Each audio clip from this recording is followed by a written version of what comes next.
When president of Sega, Shoichiro Irimajiri, chose Uji Hiroi's Red Company for its newest foray into adventure gaming, they had no idea how impactful that choice would be. Spawning a new media empire for the masses of Japan, the franchise quickly surpassed the series that headlined consoles before it. Who knew a crazy series about robots and demons could become such a phenomenon? Sakura Shinguchi was becoming an icon for a new age of Sega. A strong female character was quickly overtaking the popularity of the edgy and hip hedgehog that had made the company what it is today. But with the rousing success came a question. Could it be done again? Or was this achievement just a fluke? Could Sega and Red Company make lightning strike twice?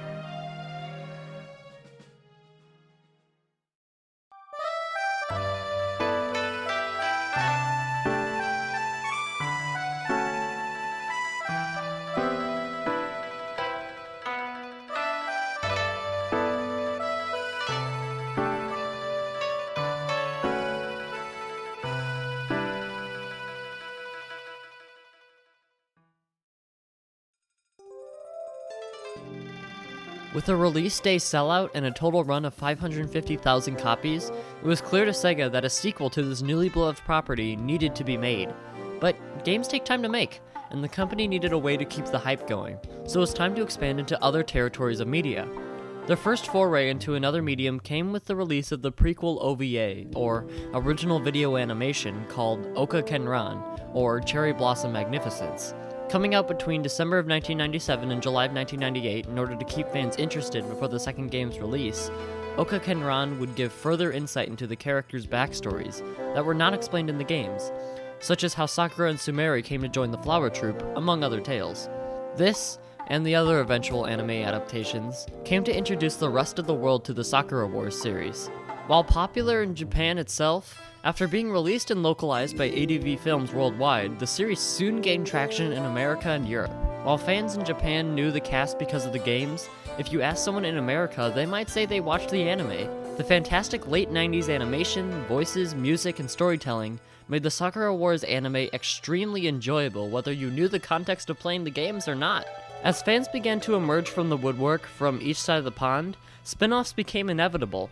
The first of these was Sakura Wars Hanagumi Taisen columns, released in 1997, as what seemed like an apparent cash grab from the other video game crazes of the 90s being Tetris and columns. But it was actually a surprisingly well put together product. On the surface, it had the standard falling blocks puzzle gameplay of Tetris, with a Sakura Wars flair.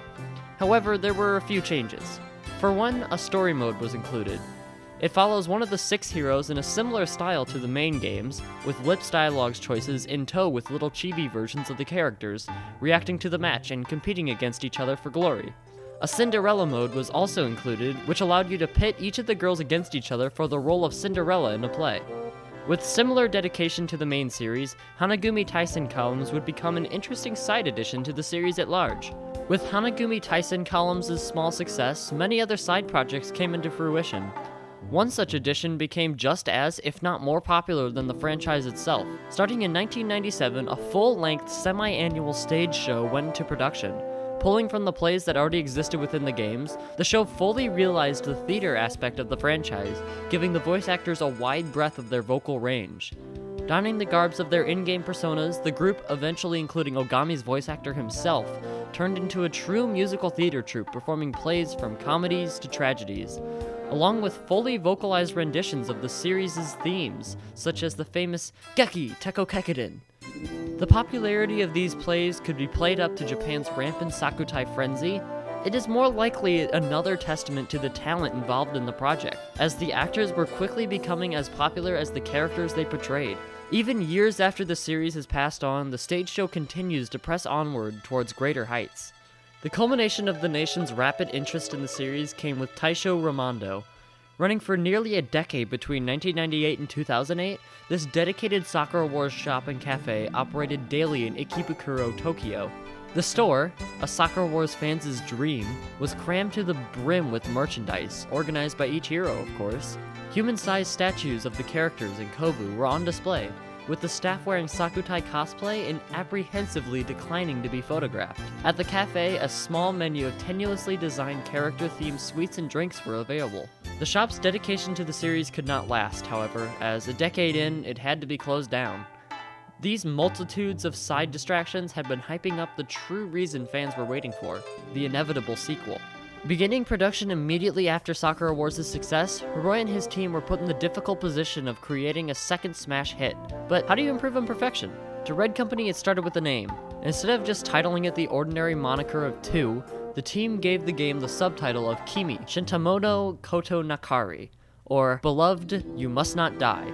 Named after the controversial wartime poem by Akiko Yosano, made during the Russo-Japanese War of the 1900s, the poem served as a form of anti-war protest in response to the bloody massacre during the siege of Port Arthur. The history of the poem gave credence to Hiroi's romanticized vision of Taisho-era Japan, so the name stuck, starting the trend of subtitling the series after poems that exists to this day. With the tone of the game set, it was time to drum up a new story. It would seem like your standard sequel fare.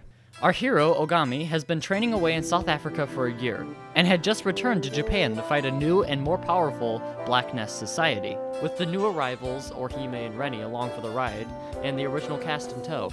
Just like before, it was up to the now 9-member Flower Troop to save the capital once again, but the surface of the sequel was deceiving the darker portions in the depths below.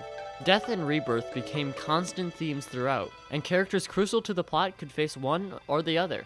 Politics were also introduced into the fray, with the very idea of the Hanagumi being threatened.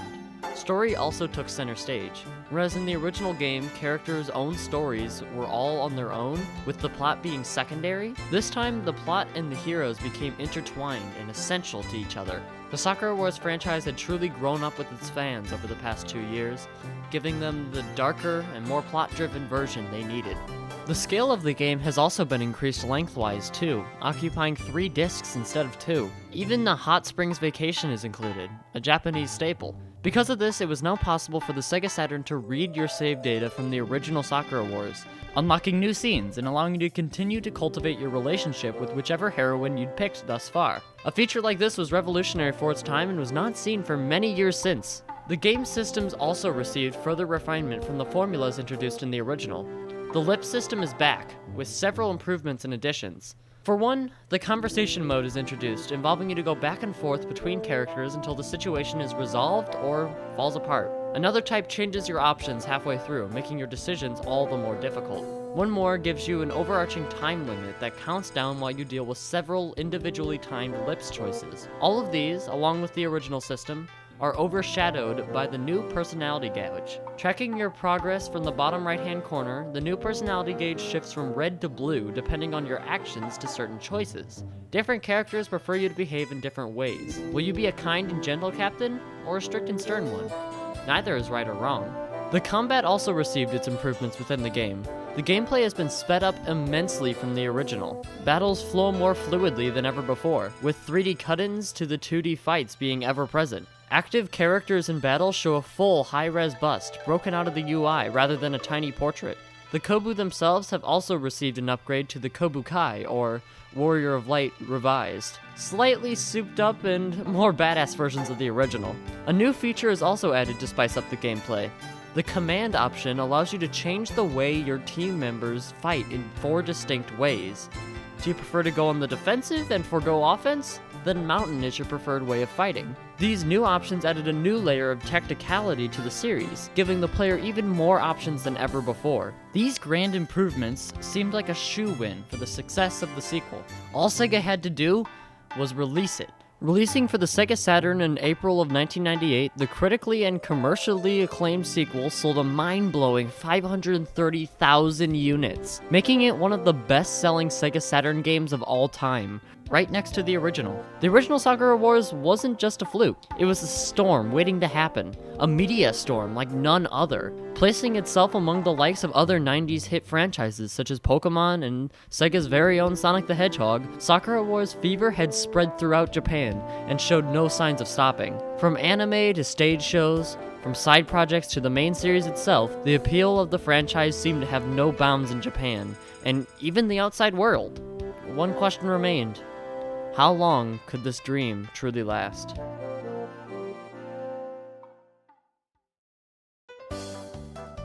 Well, hello once again, dear viewer, and thank you for watching another episode of Chronicles. We got more down the pipeline with Sakura Wars, Pokemon, and potentially many more, so I would suggest subscribing to see more in the future. Thanks once again needs to be given to the ever-talented Hyperion for redoing the series for me and making it watchable to you guys. So what do you guys think about Sakura Wars 2?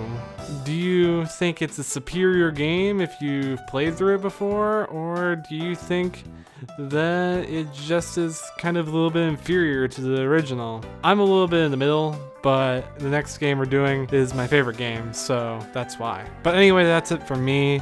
You can check out Hyperion's video on Roots and his channel for more interesting content that I simply don't do. And if you haven't watched my U series, you probably should get on that. I'm planning on restarting it soon enough, so I definitely want to get caught up on the style and some of the creators' answers. Really intriguing. So anyway, I hope you're having an amazing day, and be sure to continue the thirst for knowledge.